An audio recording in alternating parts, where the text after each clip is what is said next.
Hey guys, it's Bart. And Dave. And we have Sloane just below the camera, rocking away.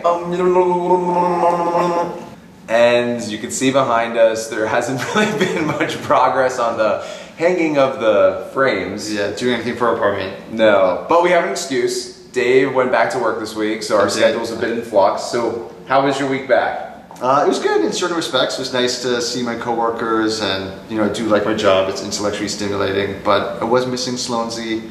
And, we're still trying to figure out a routine so we know, who's feeding her in the mornings, who's sort of racing back from work in the afternoons to replace our nanny. So yeah, we're still working through it. One of the questions we get all the time is, when did you guys decide you wanted to become parents? And the truth was, it wasn't this seismic moment in time, this thunderclap, when all of a sudden we were like, we must have babies. But it sort of gradually, You're such a loser.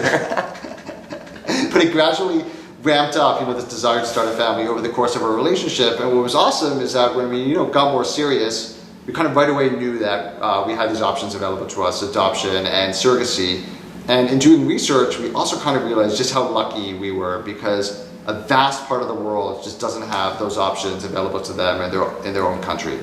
So in our research, we started looking online to see what we could find, and we found this great map on Wikipedia that shows all the different countries in the world and what they allow or don't allow when it comes to surrogacy. So you see 4 different colors in front of you, and the dark blue indicates that a country will allow commercial surrogacy.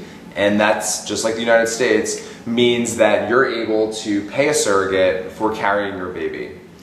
Then goes light blue, countries like Canada, where Dave's from, which is altruistic surrogacy that is allowed. And what this means is you're allowed to have surrogacy, but you're not allowed to typically pay the surrogate to carry the baby. Because of this, there's really long waiting lists, so you could see years and years of people waiting in certain countries. Some of our friends in Canada have been waiting for a significant amount of time. A lot of the world is gray.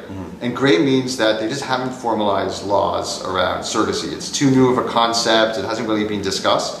And so on one hand, it could seem almost tempting because there's all these countries where there aren't formal laws to sort of guide surrogacy one way or the other, but just going through the process, kind of knowing how many things could potentially go awry and how complex it is, you really do want a really solid legal infrastructure that's built around your surrogacy journey. So going back to the blues, sorry, Sloane is actually hiccuping right below us right now.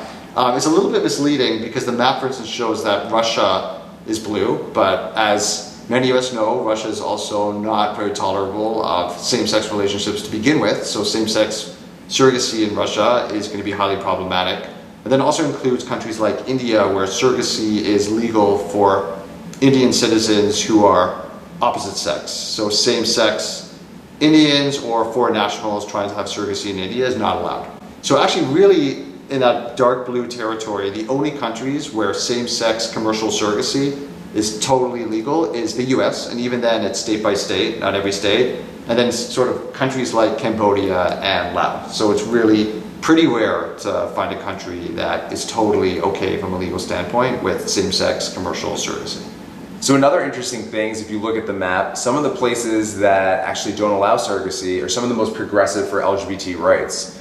And when looking into this, what's really interesting is there's a viewpoint in many of these countries that surrogacy shouldn't be allowed because it is renting of a womb, and it's kind of disrespecting a woman's body. So it was definitely an interesting point of view. We actually talked to one of our friends who's a Spaniard about this. It's something that's being debated in Spain right now. And I mean, the one thing that we pointed to is just the fact that there's definitely a misunderstanding of the relationship like we had with our surrogate and how amazing she is, and her kids and her husband, and the amazing things they did to bring Sloane into this world. Yeah, I mean, it wasn't a cold transactional relationship by any means, and part of that was our agency making sure that we were matched with a surrogate who really wanted the same things as we did. So when we look at this map, we're actually pretty optimistic, and it's because so many countries are trying to figure out their stance on surrogacy. The laws are changing so fast, and yet we fundamentally believe that surrogacy for all, that families do come in all shapes and sizes. So the more examples that we can put out there of these beautiful surrogacy created families, and really the loving relationships that intended parents quite often develop with their surrogates, it's just going to go a long way in influencing global lawmakers. So thank you very much, and we will see you next week. Bye, guys. Bye.